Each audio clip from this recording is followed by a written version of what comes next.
ప్రియులారా, మన ప్రభు అయిన యేసుక్రీస్తు నామంలో మీకు శుభోదయం. ఆయనను గూర్చి అనుదిన ఆత్మీయ ఆహారం, జనవరి 23 మంగళవారం. నేటి మన ధ్యాన లేఖనం ద్వితీయోపదేశ కాండం 7వ అధ్యాయం 6వ వచనం.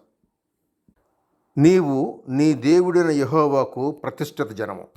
నీ దేవుడైన యెహోవా భూమి మీదనున్న సమస్త జనముల కంటే నిన్ను ఎక్కువగా ఎంచి తనకు స్వకీయ జనముగా ఏర్పరచుకొనెను.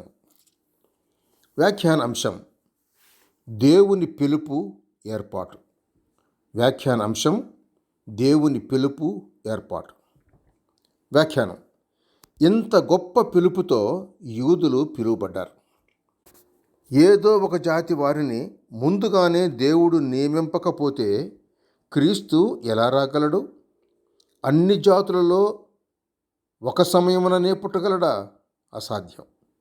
కాబట్టి ఫలాని దేశమును, ఫలాని జనాంగాన్ని తయారుగా ఉంచాలి.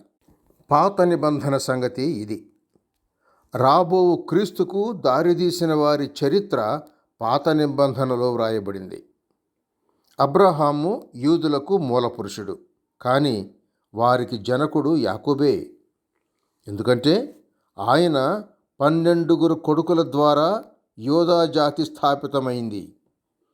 జాతి, దేశం సంసిద్ధమైనప్పుడే కాల పరిపూర్ణతలో క్రీస్తు స్త్రీ యందు జన్మించి పాపదాసులు దేవుని కుమారులుగా మారటానికి యుక్త కాలమందు మనపక్షముగా చనిపోయి లేచుట ద్వారా అడ్డముగా వచ్చిన పాపపు గోడను ఆయనే సంహరించి దేవుని మనలను సంయుక్తపరిచాడు. సువార్త సారాంశం ఇది. దూరస్థులైన పాపులు ఇప్పుడు క్రీస్తునందును ఆయన రక్తం వలన సమీపస్థులై ఉన్నారు. ఎఫెసీ పత్రిక 2వ అధ్యాయం 13వ వచనం చూడండి. అయితే మీరు చీకటిలో నుండి ఆశ్చర్యకరమైన తన వెలుగులోనికి మిమ్మల్ని పిలిచిన వాని గుణాతిశయములను ప్రచురము చేయు నిమిత్తము ఏర్పరచబడిన వంశమును, రాజులైన యాజక సమూహమును, పరిశుద్ధ జనమును, దేవుని సొత్తైన ప్రజలను అయ్యున్నారు. 1 పేతురు పత్రిక 2వ అధ్యాయం 9వ వచనం. సహోదరుడు సైలస్ ఫాక్స్.